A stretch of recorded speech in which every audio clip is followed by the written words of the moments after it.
Hi, my name is Kazim Adegboyega, and we're still talking networking fundamentals.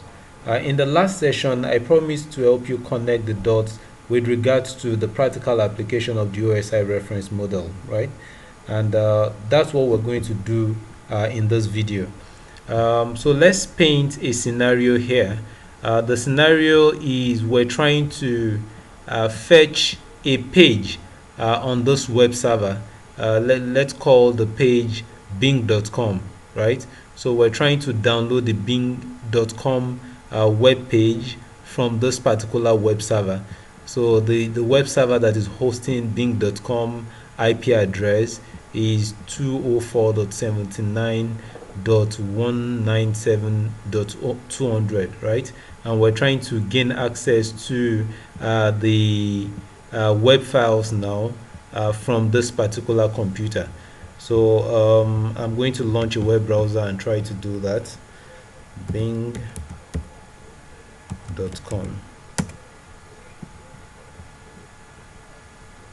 Very well.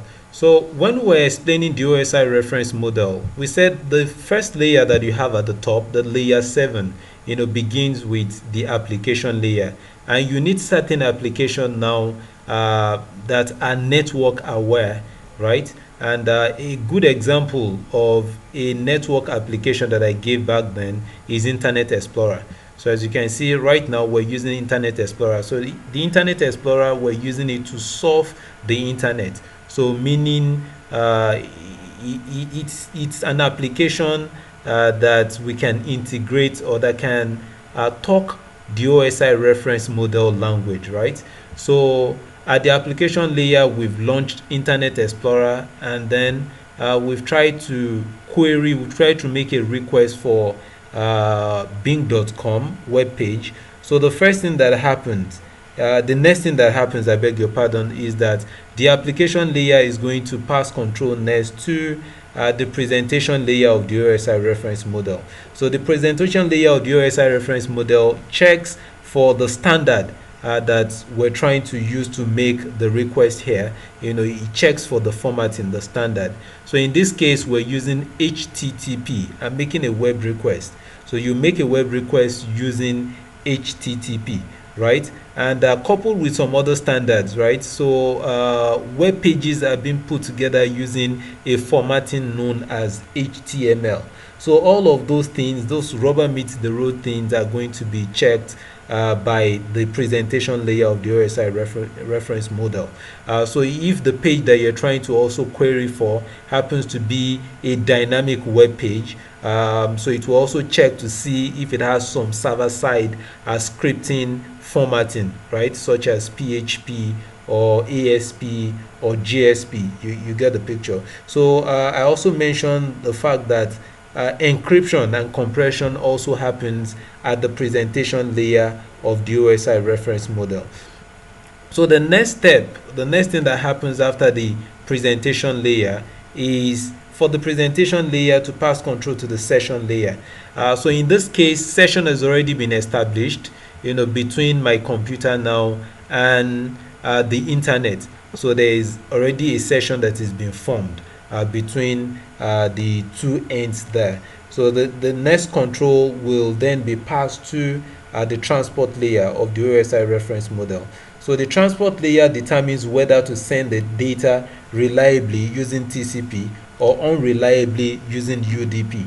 So in this case, we need the data to be sent reliably. So as you can see, I've queried for the web page, and we're getting to see, right? So the page is displayed fully. So it's not displaying the page to me in half here.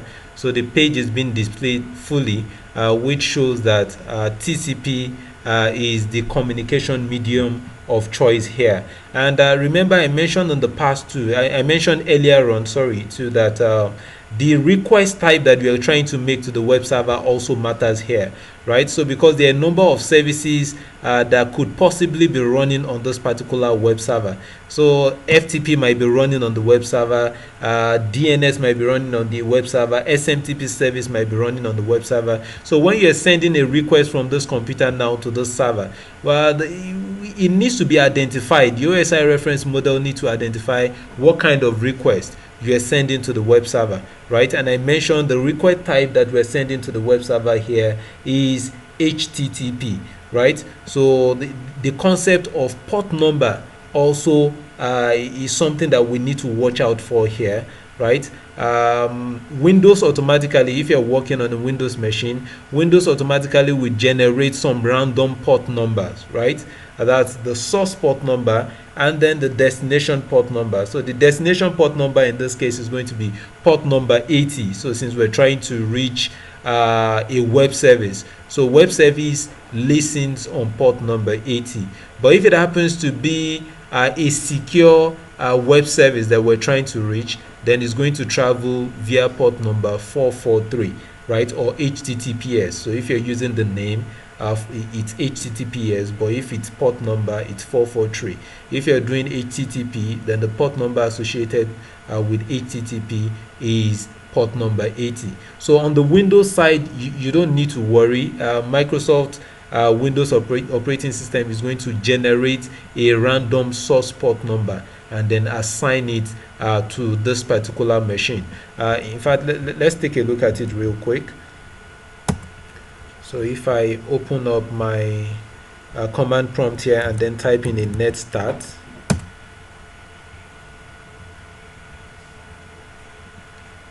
right,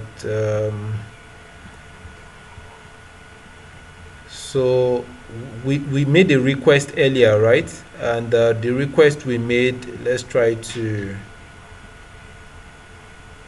HTTPS. So as you can see here, so we're getting some information back here. So it's telling us that let's just assume now that this is the IP address of bing.com. Why not? Let's check that up real quick too. So if we try to ping bing.com, so as you can see here, the IP address of bing.com is 204.79. So you can try to look that up. So just simply perform a refresh. Right.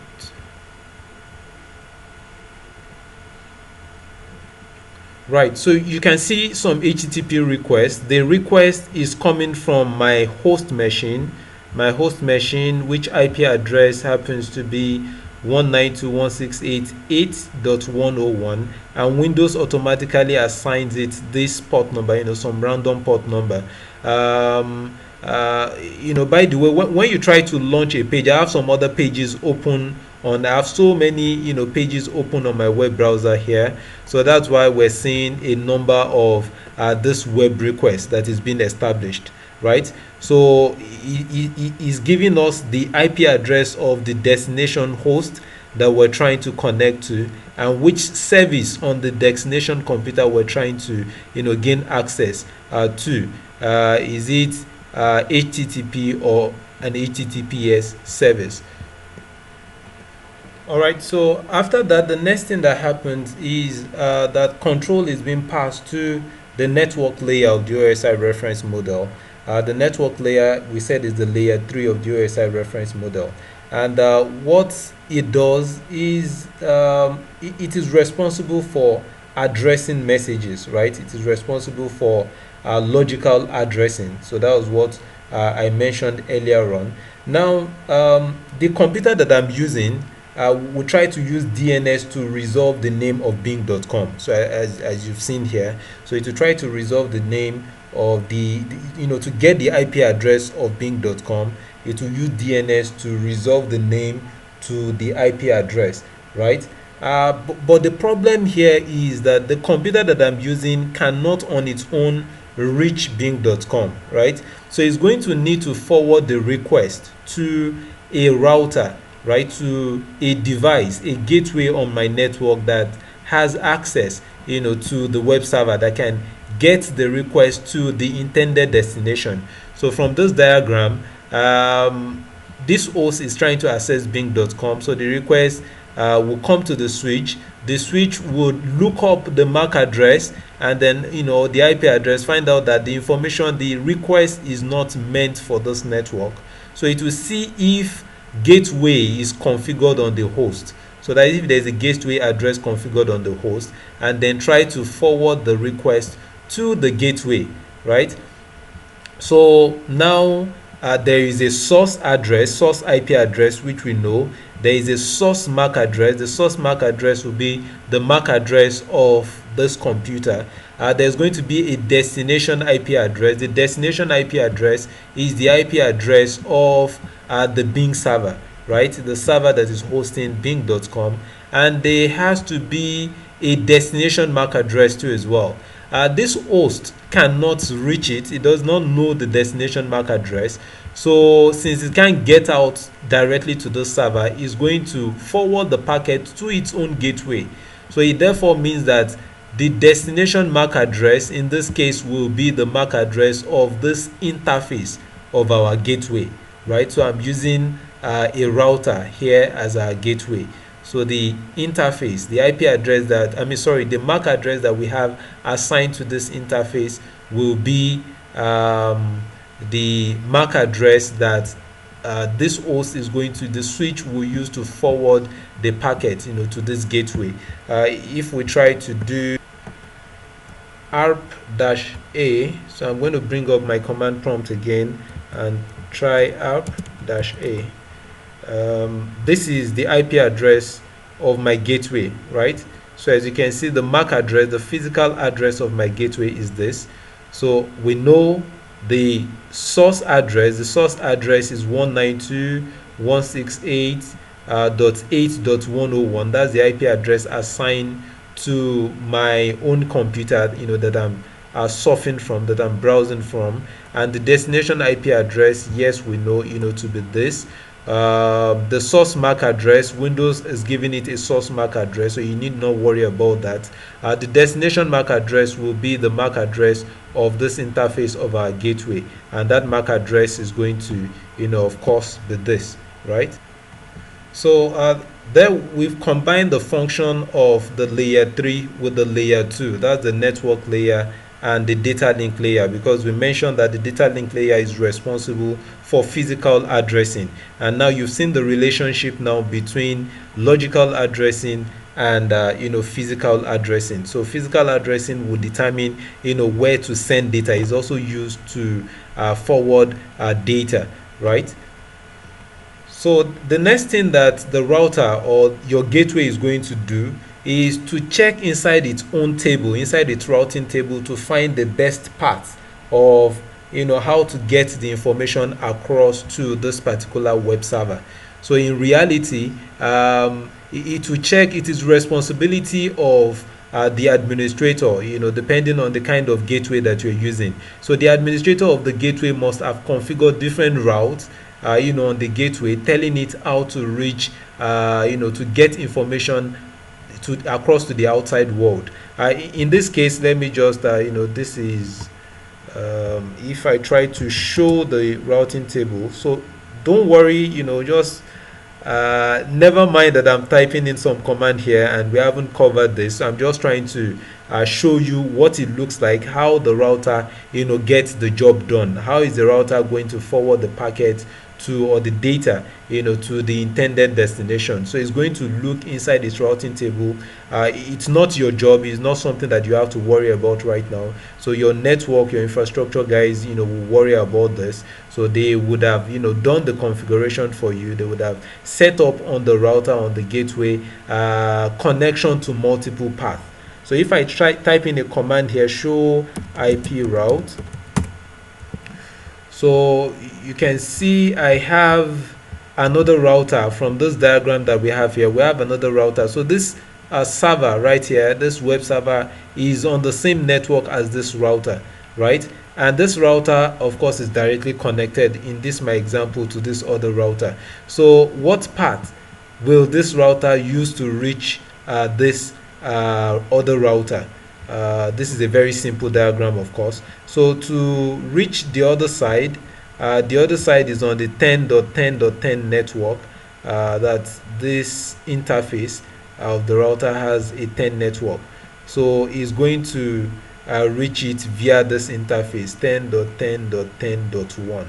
so it would get the information across via this interface of the router. Now this is just for you to get an idea of of how things work, right? So in reality there might be several routers that your connection will need to go through before getting to the intended destination. In fact, I can show that to you real quick. If we need to check how this computer is able to get to the bing.com server, so you can do a trace@bing.com.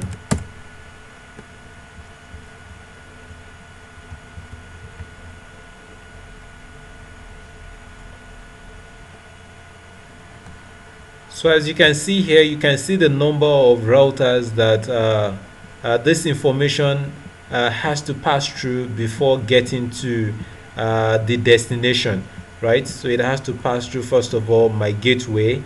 I'm using a SpectraNet connection, by the way. So it connected to the SpectraNet network.